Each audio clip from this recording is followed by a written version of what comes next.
Salut à tous, bienvenue sur Carton Rouge TV. Très heureux de vous retrouver pour l'avant-match Lorient-Saint-Étienne. Un match crucial, encore une fois. Et oui, tous les matchs sont cruciaux pour la S Saint-Étienne. On joue notre survie à chaque match. Mais alors, celui-là, je peux vous dire qu'il a une dimension, ce match particulière, puisque Lorient fait partie des 5 dernières équipes qui vont jouer le maintien en Ligue 1. Je vous rappelle que c'est un championnat à 5 maintenant. Bordeaux, Metz, Saint-Étienne, Lorient et Clermont, Angers et Troyes ont pris un petit peu d'oxygène. Ils ont 32 points au classement.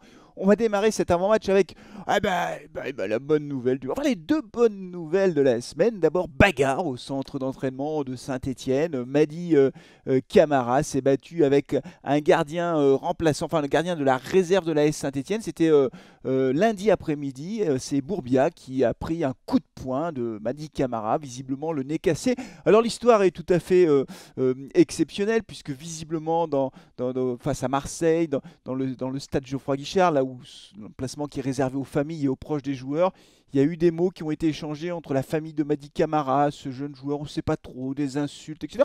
Ce qui fait que Mady Camara, tout à fait naturellement, s'est présenté face aux jeunes lundi pour lui demander des explications, des excuses, et tout à fait naturellement, visiblement, il lui a mis un pain dans les dents, lui cassant le nez. C'est tout à fait remarquable de la part de l'ancien capitaine de la S Saint-Etienne qui, bien sûr, devrait montrer l'exemple.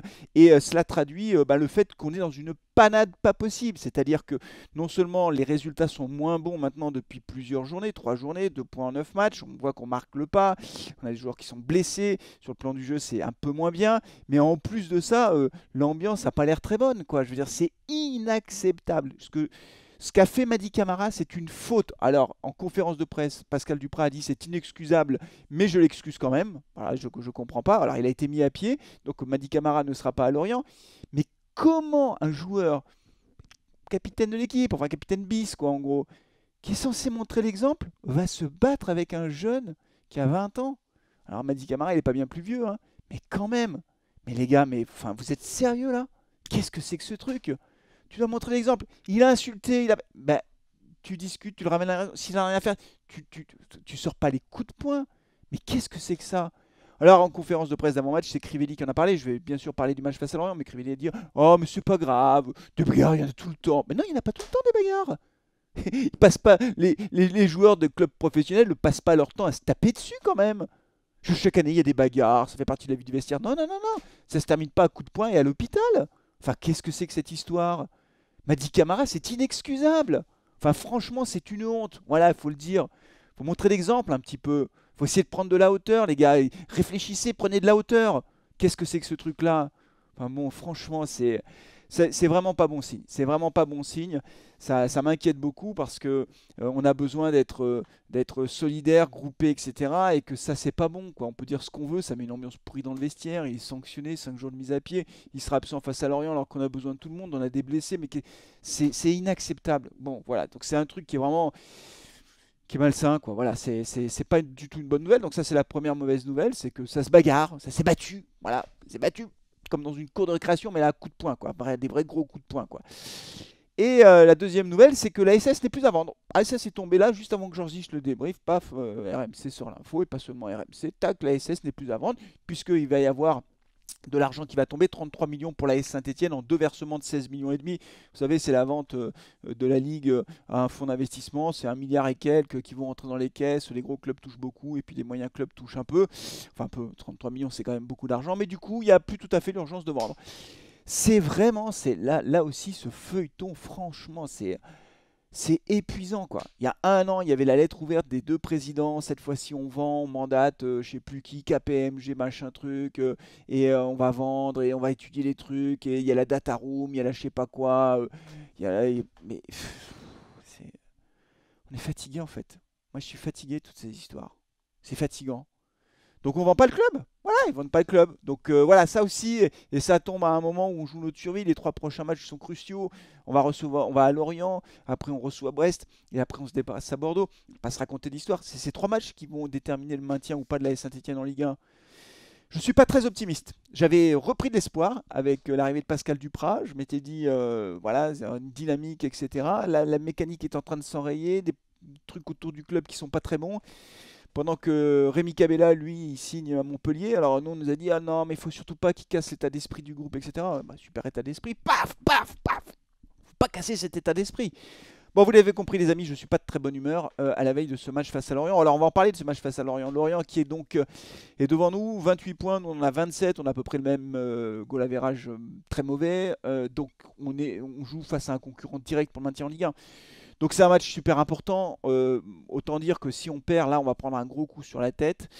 Si on perd, on ne pourra à mon avis plus que jouer la place de barragiste. Voilà, c'est pas impossible qu'on finisse barragiste. Imaginez face à Ajaccio et Crasso du coup.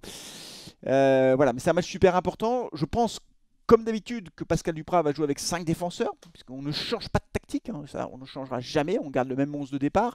Il ne pourra pas le faire tout à fait, puisque vous le savez, Sakho est blessé jusqu'à la fin de saison, que Camara donc, est mis à pied, donc sanctionné pour son comportement.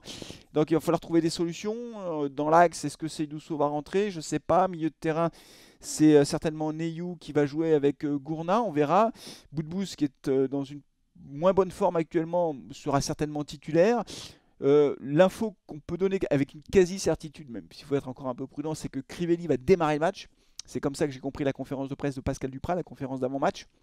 Donc je vois bien un Bouanga Crivelli devant, voilà, et le 5-3-2 en fait, en quelque sorte, hein, avec Boudbouz, Gourna, Neyou, et puis toujours pareil, hein, Tube, Kolo, et puis Mangala pardon, et Nadé. Voilà le 11 de départ que j'imagine. Franchement, bon, moi j'ai dit qu'il fallait de temps en temps changer le dispositif. Neyou réintègre le groupe, visiblement. On n'a pas encore une fois, au moment où j'enregistre cette vidéo, je n'ai pas encore la composition du groupe qui va faire le déplacement à Lorient, mais Neyou sera dans le groupe, ça c'est plutôt une bonne nouvelle parce que je pense que Neyou peut apporter, surtout que comme il n'a pas joué depuis longtemps, à mon avis il a un petit peu l'écrou et ça c'est bien, il faut qu'on ait un peu des gars revanchards sur le terrain qui ont envie de montrer de quoi ils sont capables. Peut-être que derrière, à la place de Seydousso, il va titulariser Moukoudi, hein, j'y pense d'ailleurs à l'instant, on va voir ce qu'il va faire, mais je crains qu'on parte encore avec ce 5-3-2, alors peut-être que ce sera une bonne idée, ou un 5-4-1, on verra comment ça se goupille, ça, avec Crivelli devant, Bouanga à droite, on verra comment on s'organise. Pascal Duprat pour la compo de ce match. Mais c'est un match extrêmement important. Dans le même temps, lors de cette journée, il y a 2 autres matchs qu'il faudra suivre avec beaucoup d'attention, puisque vous le savez, on regarde les autres. Il y a d'abord Bordeaux-Metz. Alors les 2 derniers du championnat qui s'affrontent. Évidemment, ce sera un match, c'est un match déterminant pour les 2 clubs qui ils sont un peu décrochés par rapport à nous. Donc ils espèrent recoller un petit peu à l'AS Saint-Etienne pour viser une place de barragiste. Et puis Clermont Foot qui reçoit le Paris Saint-Germain. Grosse affiche au stade Gabriel Montpied à Clermont-Ferrand. Le Paris Saint-Germain qui débarque avec sa brochette de stars. Donc ce sera un match très difficile pour le Clermont Foot. Voilà, après on aura le match face à Brest. Hyper important. Et le déplacement à Bordeaux. Alors là aussi, ce sera encore un match à 6 points. Dites-moi vous comment vous sentez le match. Est-ce que vous êtes énervé aussi par ce qui s'est passé? Madi Camara, le club qui n'est plus à vendre, etc. Est-ce que tout ça, ça vous énerve ou pas? Peut-être que je m'énerve tout seul, hein, c'est possible. Peut-être que je m'agace trop, peut-être que je suis un petit peu trop énervé en ce moment et que le moindre petit détail m'agace, mais ça m'a vraiment agacé. Le penalty de Mangala, je m'en suis toujours pas remis. Là, il est là, le penalty de Mangala, là, ici, là, il est coincé, il n'arrive pas à passer. La bagarre de Camara, c'est inacceptable. Et puis la vente du club, on vend pas, Dataroom, etc. Fatigue, je suis fatigué. Voilà les amis, alors demain quand même, je vous le dis parce que c'est important, enfin demain, vendredi, au moment où vous regarderez cette vidéo, vous serez à quelques heures de ce match, 21 h, donc on sera ensemble pour le live.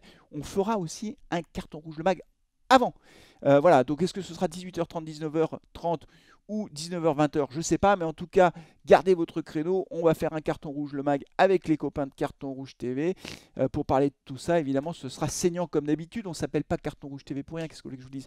On distribue les tacles, nous aussi. Voilà, et on prend des cartons rouges de temps en temps. Merci beaucoup d'avoir suivi cet avant-match. Je vous dis à très bientôt. D'ici le live, d'ici le carton rouge le mag, prenez soin de vous, de vos proches et allez les Verts. Ciao.